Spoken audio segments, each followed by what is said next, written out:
He showed me that my joy, true joy, does not come from anybody but Him.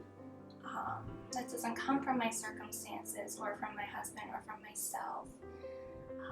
That it comes from Him and Him alone, and I can be joyful in Him no matter what I'm going through, and with or without a baby, with or without being a mom. So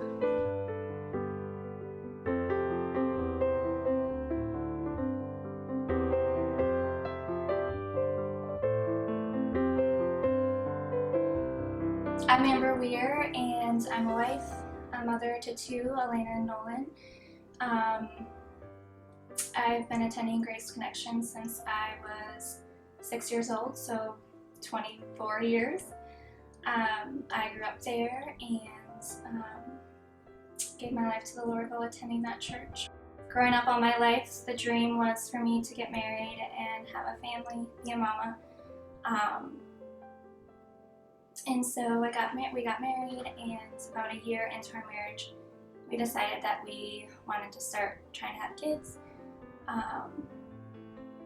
And so we tried for, I think, about a year and a half, and with nothing happening, we decided to see an infertility specialist, and was discovered that it would be very, very difficult, if not impossible, for us to conceive, especially on our own.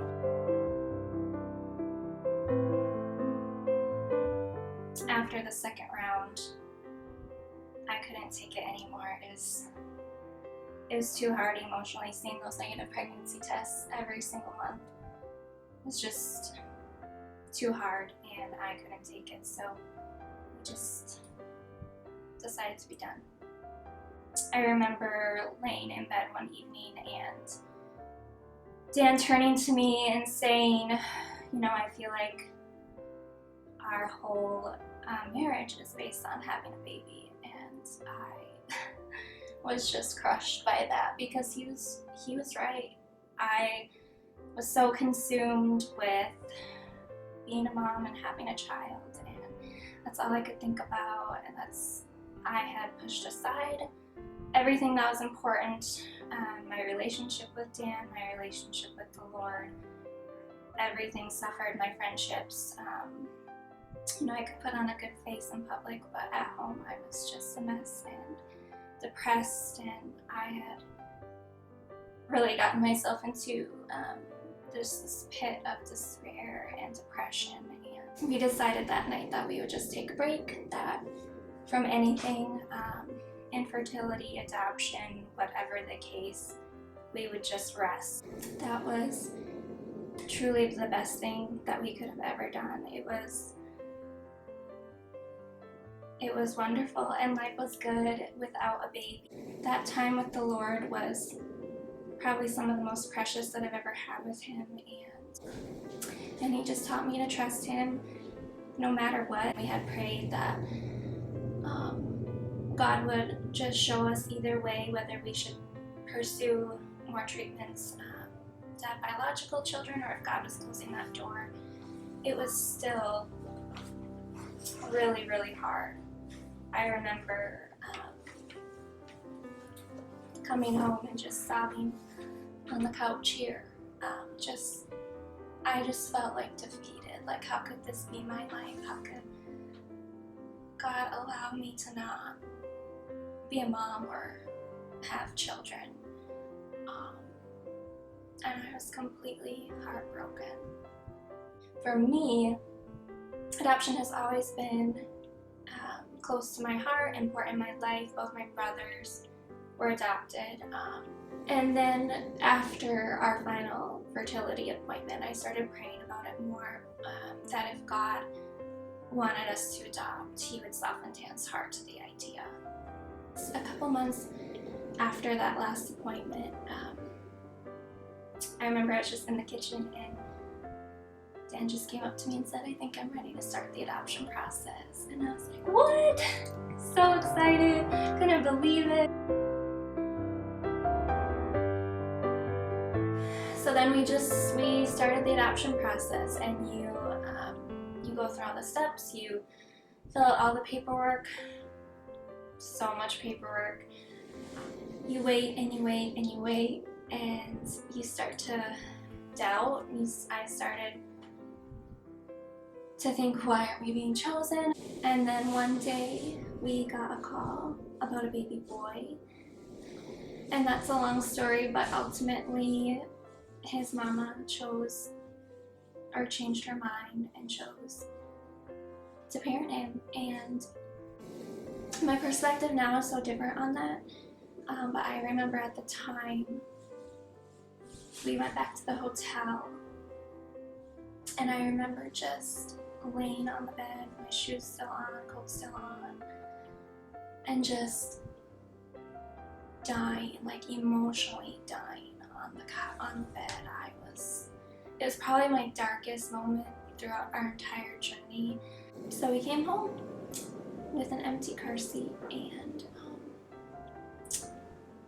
those next 2 weeks was some of the hardest of my life, because I was just thinking, how can we do this again? How can we put ourselves in that same position and possibly, come home again without a baby? And I kept wondering, why, God, what was the purpose in that for us? Like, why put us through that? But then just 2 weeks later, we got a call about a baby girl. I wanted her so bad, but I was so scared that we would come home again empty-handed. So we flew to Georgia late that night, and we met her the next day, and I remember just looking into her, holding her for the first time, and looking into her precious little face, and just all the weight and the emotions and everything of our entire journey just like pouring down on me, and just like releasing and feeling like this is why we had to go through all of that, like, and it was so worth it. That moment was just so worth it. And so we brought Elena home, and it was just like a dream come true.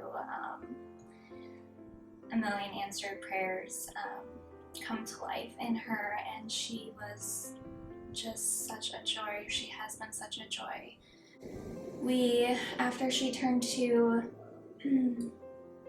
we decided that we wanted her to have a sibling, and not that we weren't absolutely content with her, but we want that for her, and we want for us too, another baby to love.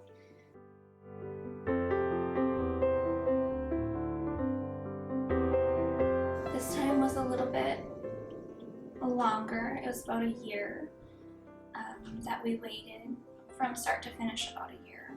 When you go into adoption, you're wanting a baby, and you're focused on you and getting this baby, and you don't, for me anyways, I didn't see this whole other side to adoption, this whole other family. We met her parents and spent some time with them, and you just see the love that they have for their child, and that they're just doing their best and wanting the best for this baby, and how hard it is for them too, and truly it's harder for them than it ever will be for an adoptive parent.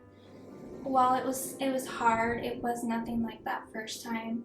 I could see the beauty in that, and that they didn't have to leave that hospital empty-handed without their baby. We celebrated with them, and we're happy that they could be a family. I think it was like 3 months later, and we got a call, and this time the baby wasn't going to be born for about a month, this baby boy, and we said yes. And so we ended up driving due to COVID. We were able to be at the hospital when he was born, and able to spend some time with his birth mom, and get to have those first precious moments with him. Bye, Mama. Oh, you're gonna be in the video. So here we are. My shoes. Yes. A family of 4. I forgot to say you. Okay, Mama's gonna talk, okay, for a little bit. So life as a family of 4 is so full. Busy, oftentimes very exhausting, but wonderful, and a dream come true. And you know, I've said it before, I would journey the whole thing all over again. I would go through all the heartache. I would choose infertility because it led me to my precious 2 miracles, and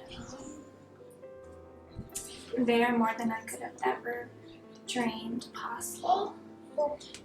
And so I'm so thankful that the Lord knows best and that we trusted Him, because His plans, His ways are so much better than ours could ever be, and I could have never imagined what He had in store for us.